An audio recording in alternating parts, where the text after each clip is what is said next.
Hello दोस्तों, आज हम मार्क्सवादी दृष्टिकोण और उसके दर्शन के बारे में पढ़ेंगे। एग्जाम में अगर मार्क्सवादी दृष्टिकोण पूछेगा तो उसमें ऐतिहासिक भौतिकतावाद, वर्ग संघर्ष का सिद्धांत और इतिहास के विकास के चरणों के बारे में लिखेंगे।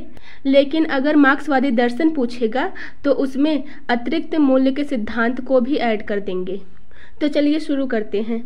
इतिहास का अध्ययन मानव समाज का विकास, संघर्षों और परिवर्तनों को समझने का एक महत्वपूर्ण तरीका है।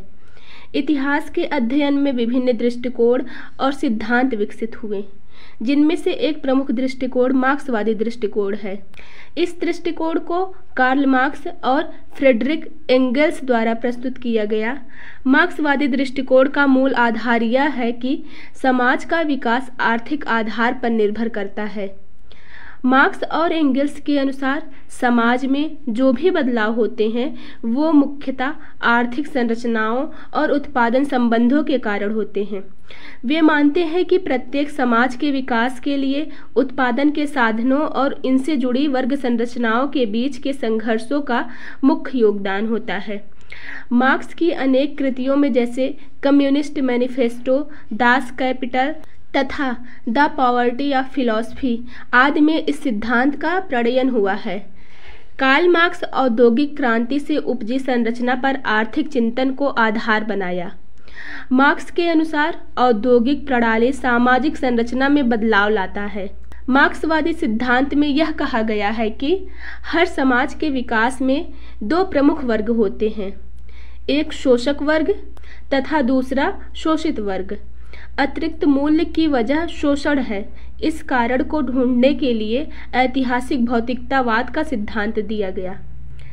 ऐतिहासिक भौतिकवाद के अनुसार समाजों का विकास उत्पादन शक्तियों और उत्पादन संबंधों के बदलाव के कारण होता है। मार्क्स कहता है कि प्रत्येक समय के समाज में उत्पादन की प्रणाली थी और उस उत्पादन की प्रणाली पर कुछ लोगों का नियंत्रण होता है, जिससे उनके बीच संघर्ष होता है और समाज दो वर्गों में बंट जाता है।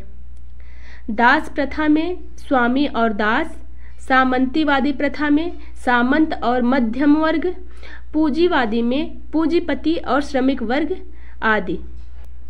उत्पादन के साधनों पर स्वामित्व होने के कारण संपत्ति वाले वर्ग संपत्ति विहीन का शोषण करते हैं।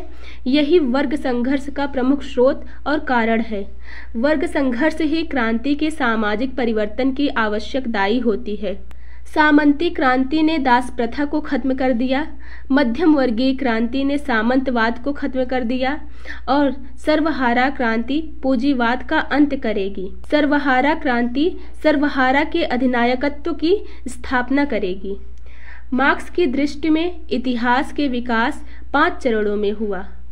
इनमें पहली अवस्था थी आदिम साम्यवाद। इसमें उत्पादन की प्रणाली पर प्रकृति का नियंत्रण था। यह एक वर्गहीन समाज था, जहां सभी व्यक्ति बराबर थे, जहां की संपत्ति पर सभी के मध्य बंटवारा किया जाता था।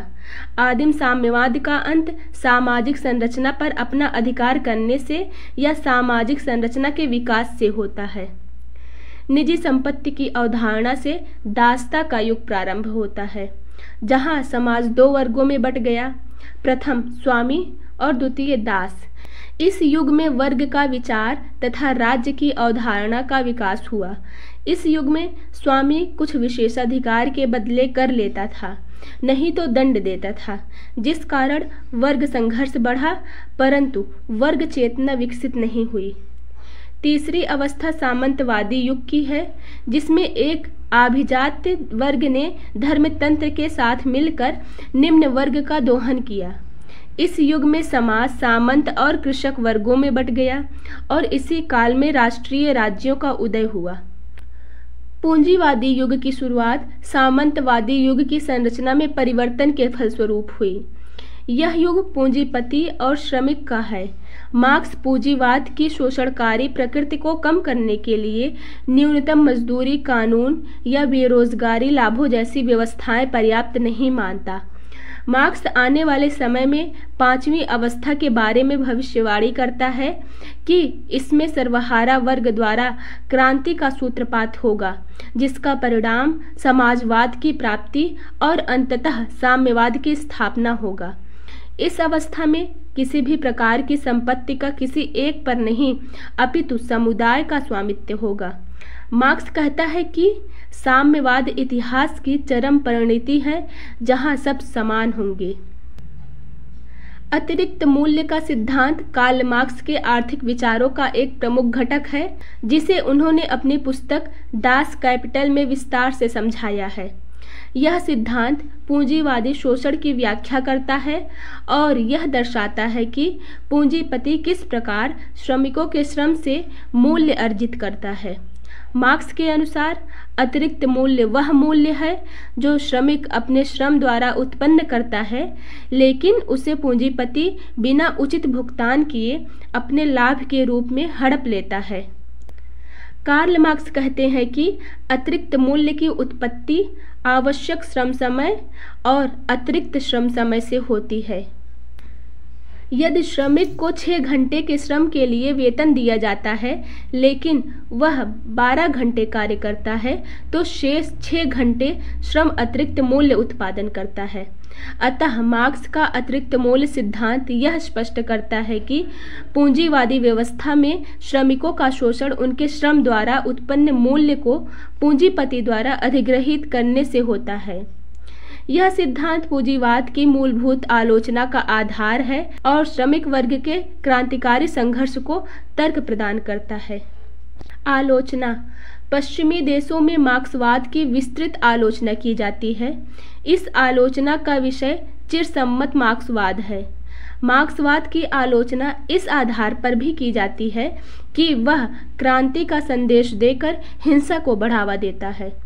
यह वर्ग संघर्ष का प्रचार करके वर्ग सहयोग की संभावनाएं समाप्त कर देना चाहता है और सर्वहारा का अधिनायक तंत्र का लक्ष्य सामने रखकर अधिनायकवाद की पुष्टि करता है, जिससे व्यक्ति की स्वतंत्रता और संपत्ति की कोई सुरक्षा नहीं रह जाती।